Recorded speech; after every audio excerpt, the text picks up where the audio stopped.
What's happening, y'all? Today, I want to talk about how to make your agency the best in the world at what you do. Now, this is really important because, again, I've mentioned this many times on the podcast that if you don't try to be the best in the world at what you do, then it's eventually going to catch up to you.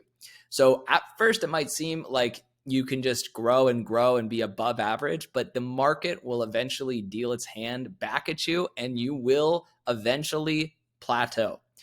Because what happens is the availability of actual supply in the market is too high of a mediocre service, but the availability of supply of an incredible service is low. There's not that many people who do that, so the demand is much higher for those kind of businesses, right?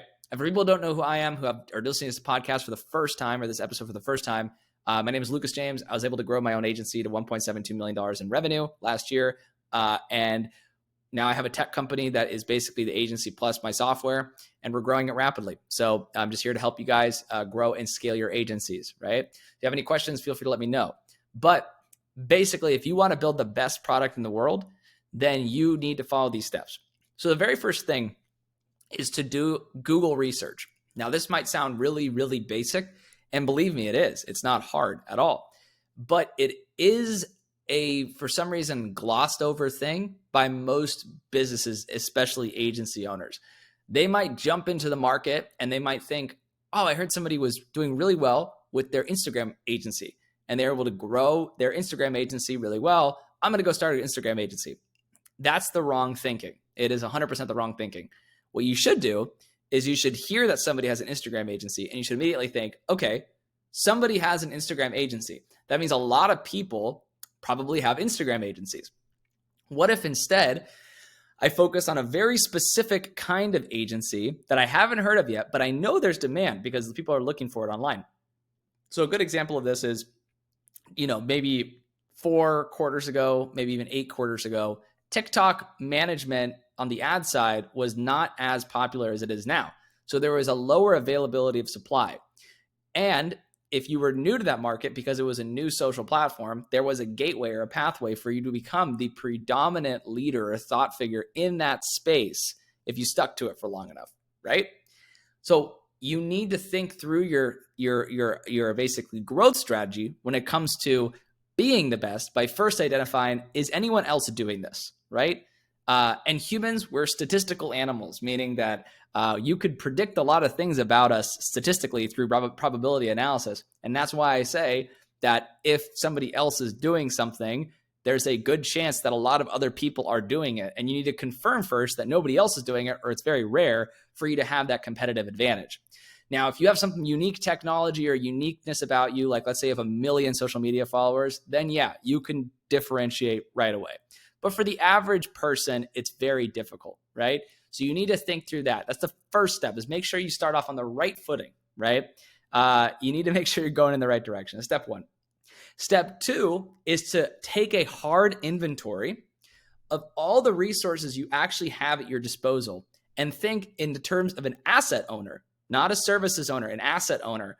Which of these resources could scale indefinitely? So for instance, do you think that Apple with the iPhone, do you think that when they were trying to do a product launch, do you think they did not think through, if we go sell 100 million iPhones, are we going to maintain our profit margins? Are we going to make money? Is there still going to be demand? Are we still going to be the best in the industry?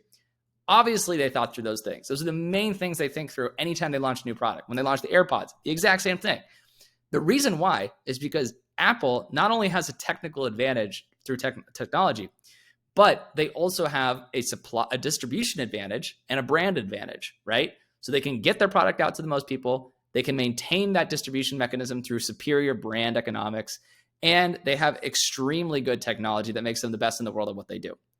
So you have to look at the same things. I'll give you an example of how this works for my agency. So one of the key things that we knew we could do well is we knew we could build a stable of writers that was large enough to be a resource that could scale indefinitely. And so we started producing millions of words of writing. And because we did that effectively, we're able to grow and scale really fast, like lightning fast, okay? So for you, I would think, what resources do you have at your disposal that can scale? And if you can't quantify everything in terms of resources, the problem is by the moment you actually do start to realize it, so the moment you actually have an operational expense, the moment you actually have an OpEx, right? And you start to see that there's all these line items of contractors that you're paying or employees that you're paying, you're going to think, oh, shoot, I should have thought through how this is all structured from the beginning. Because since I waited for so long, I didn't think, is this actually a unique operational advantage in the marketplace?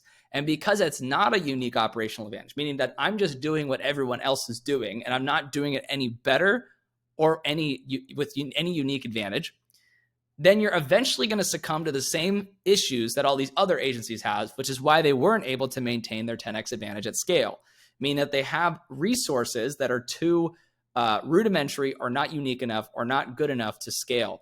And the best way to think about this is, do you have a distribution